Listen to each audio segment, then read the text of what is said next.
Hey everyone, welcome back to Ragtag Stacking. In today's video, I want to talk about some things that silver stackers love.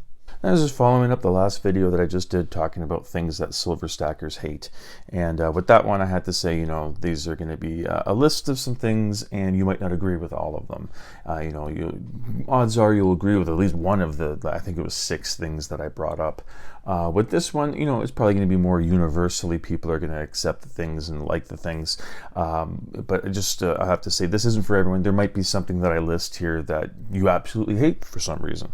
As I said, I found it was more likely to happen in the hate video, but it could happen in this one as well. But jumping right into it with the first thing that stackers love, and kind of just going off of the number one thing that I listed in the hate. For me, and I saw in the comments, a lot of people did hate milk spotting. So just reverse of that for the hate, the number one thing is the mint shield. Now, mint shield is something that the Royal Canadian Mint came up with to help with the milk spotting issues that were driving a lot of stackers away from picking up maples. Anything that was before 2018 on the maple leaves does not have mint shield on it. And now it doesn't mean every single piece from pre-2018 will have milk spotting. And I'll just show you this one here. This is a 2015 reverse proof maple leaf. I don't have any pre-2018 that are just a regular investment grade bullion. But this one here is from 2015, no milk spots, looks really nice. But then you compare it to a 2016 and milk spots galore. So it was kind of just hit or miss back in the day, and a lot of people decided just to not play. They didn't want to pick up the maple leaves because they didn't want to chance it. So the Royal Canadian Mint actually listened to the people that buy their products, and they came up with a solution. And well, that's not to say they completely eliminated it, because anytime I read about it, they do make sure with specific wording to say helps prevent milk spotting. It's not to say we've eliminated milk spotting 100%. That's never the claim that they've made. It says helps prevent milk spotting, and for the most part, that's what it's done. I haven't come across any milky maple leaves that are 2018 or older, and in all the videos that I've seen of people stacking monster boxes of them, picking up tubes of them, there haven't been any milk spots on them from that year and above. So I kind of wish that the other mints will, come up with their own technology, come up with their own type of mint shield, or if the Royal Canadian Mint can kind of license it out so that, they can make money off of it, and then other mints can have nicer looking coins that aren't affected as much with milk spotting. So that was number one. For number two, I want everyone to shut up and listen. Oh, does that not sound the best? That's number two for me, is just the sound of having that in your hands and just playing around with it. So I was just going to say sound, but sound and feel together, just having it in your hands.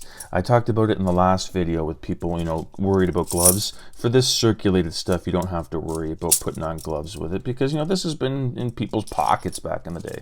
This was circulated money. So, there's no worry about it, getting smudges or mucked up or anything like that. If there are ones that are in good condition you want to keep nice, then don't play with it. But for the most part, with the stuff that you hear, just the sound and the feel is just so nice.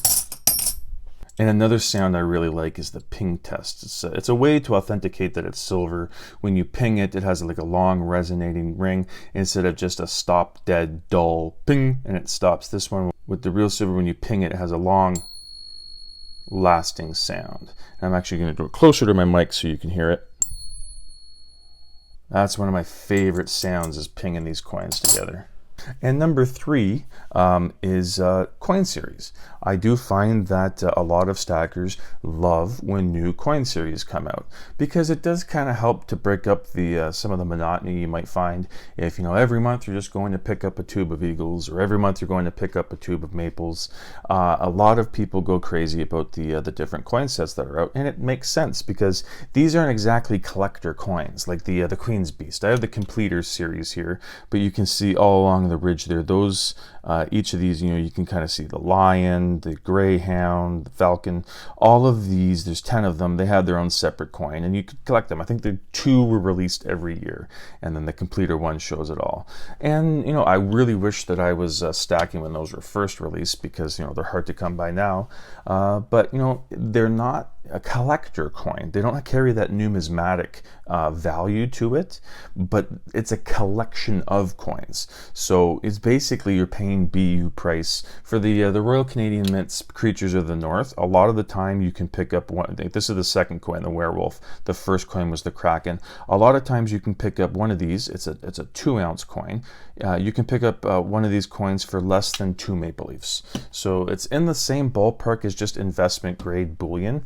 So you're kind of getting, it's not a collector coin, like I said, it's just a coin in a collection. And I think that's what a lot of stackers like, is having that collection going without paying, you know, a numismatic price for a collector coin. Don't get me wrong, down the road I might get into collecting, but for now, you know, I'm just looking to pick up as much weight as I can for the cheapest price. And yeah, that's something that you know, goes into number 4 is dips. Everybody loves dips. Everyone is pining and looking for those dips. And I'm not exactly sure what constitutes a dip, like what percentage has to fall in 24 hours for someone to say, you know, this was a dip. But, you know, it's one of those things, you'll know it when you see it, I guess. So if you do see a big drop in spot price and you just happen to have your budget is, you know, full rolled over to the next month, that's the best feeling in the world. For me, it kind of happens, you see those big dips right after I spent the last dime of my budget for the month, you know what I mean? So I'm sitting there with something in transit that I've paid obviously too much for now because the spot price went down like $1.50 or something like that. That has happened on more than one occasion. So when I can actually catch a dip, take advantage of it, there's no better feeling. And kind of along the same lines as the dip, we're all looking for deals, dip and deals. Those are 2 things that stackers like. And it helps with those dreaded premiums that I talked about in the hate video. You know, if you don't really care what you get, then you can go for the cheapest one, and that could be like a kilo bar. Kilo bar will take up, you know, much less premium. Could be a 100-ounce bar. I don't think I'd go as high as 100. I think kilo might be the highest that I will go. And I kind of did mention it briefly there. But another thing that I love about silver stacking is it has actually helped me with money. It's helped me budget and understand money better than before I started stacking. I was horrible with money before. I would set a budget. I would set something aside and, you know, go to the store and then wind up spending way more than I had allotted because something caught my eye, something dumb, stupid, frivolous that, you know, you don't need at all, but, you know, just, it's like clockwork. I would completely forget about the budget and just splurge on something stupid. But once I got into silver stacking and once I started seeing, having to budget away because, you know, of the premiums that these have, and you'll be in a hole, so you don't want to sell it in case you need fiat currency right away. You had to make sure that what you were buying, you had that money in hand, and that money wasn't spoken for like a bill payment or for grocery payments or for car payment. You know what I mean? You want to make sure that the money that's going into the silver, you won't need to get that money back for like decades. You want to buy it and forget it almost, you know what I mean? You don't want to be picking up silver and then needing to sell it at a loss to cover any, you know, fiat currency emergencies you might need. So that's another thing that I love about silver. It has definitely helped me in all aspects of budgeting and in all aspects of, you know, setting a budget and just being better monetarily in my life. You know, because unfortunately we still live in a society where cash is still king. You still need to use cash in your day-to-day life. So, as much as it'd be awesome to throw all of your extra cash into silver, it might not financially make a lot of sense if you continually need to sell silver at a loss to get that fiat currency back. So yeah, that was just a quick little video I want to do on specific things that stackers really love, because it was quite easy to come up with some of the examples for hate, and in the comments there were a lot more that I actually forgot about. So I might do a part 2 in like a month or a couple weeks from now, just to go over some of the suggestions that I got in the comments.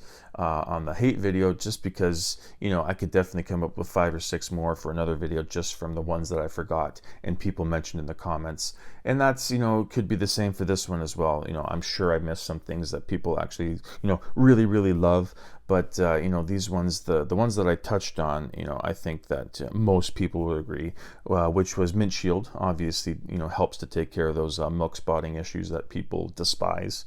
And of course, the sound and the feel of the coin is always great. I love having it in my hands and playing around with it. And especially the ping test is one of my favorites. The third example was the series of coins. Everyone loves when a new series comes out, and you know, you want to collect them all. Some people it's for flipping. Some people it's just for their personal collection, and they want to get the entire series. And you know, I understand that. And as I said, there are some series where I'm kicking myself because I wasn't a stacker when these were coming out, and the prices on the secondary market are, you know, pretty ridiculous now. And then you can kind of merge the last two D's together, which was the dips and the deals. Those are 2 words that stackers absolutely love to hear. And, you know, especially if you can combine the two. If you can combine a great deal with like a 10% dip on silver, you know, that's going to be, you know, one of the best days of your month. But I love that stacking silver has actually helped me in all aspects, in all financial aspects of my life, you know, with like budgeting for money and just everything like that. Because as I said before, you know, I was a mess with all that. But silver stacking has actually kind of whipped me into shape, and I'm more, you know, financially literate, you know what I mean? And I'm doing better with my money in all aspects of my life. And silver stacking has definitely helped me with that. But let me know in the comments what you guys think. I'm sure that I have forgotten about some things, like I did in the one about silver stackers hate. So if there's anything glaring that I missed, or something that you particularly really love, just let me know in the comments. But yeah, that is it for today's video. Thank you so much for watching, and I hope you come back for the next one. Thank you.